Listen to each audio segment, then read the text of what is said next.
Okay, so what I'm going to do right now is I'm going to show you how to obtain your student emails.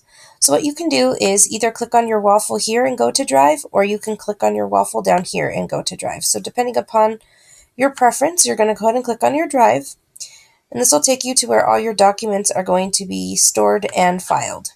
So once you're here within your Drive, you're going to click Create, and you're going to click Form. Okay, what you're going to do here is you're actually going to create the form that you're going to give to your students so that way they can fill this out appropriately. So I would just title it emails. That way I know this is the form I'm going to use to give to find my students' emails. Automatically through our school accounts, the district automatically requires login. You want to uncheck this so that way your kids can actually fill out this document.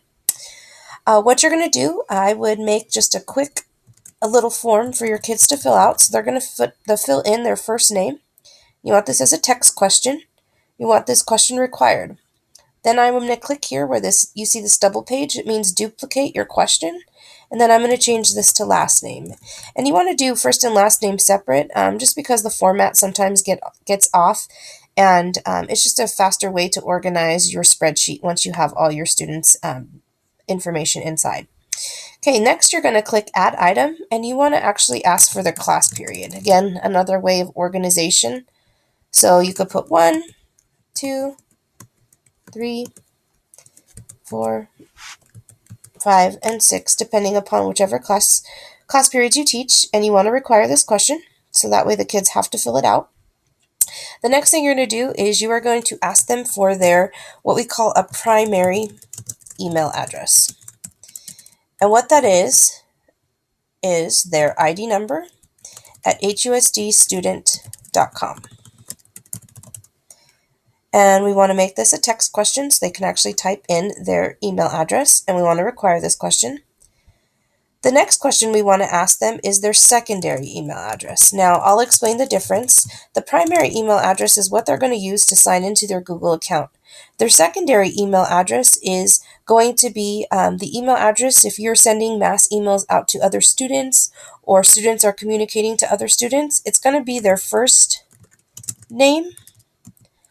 Well, that's actually one word. So first name, last name, and then it's their their last three ID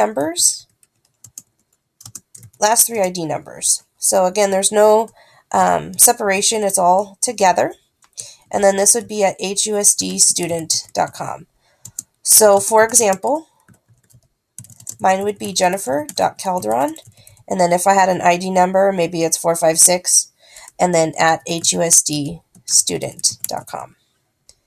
And then we want this to be a text question, and we want to make sure we require it. So this is kind of what the kids would see. They'll have to fill out their first name, they'll have to fill out their last name, the class period they're in, their primary email address, and then their secondary email address. So I would just go ahead and do like displays on the board and double check that the kids filled this out right. Now automatically this is going to generate a spreadsheet for you. So if you click here on View Responses, as your students start to take this form, it's going to automatically fill in for you, and then you can organize this spreadsheet accordingly to class period or last name, however you want to go ahead and do that. Both these files, both the spreadsheet as well as the Google form, are going to be found within inside your Google Drive. And that's a quick tutorial on how to access your students' emails.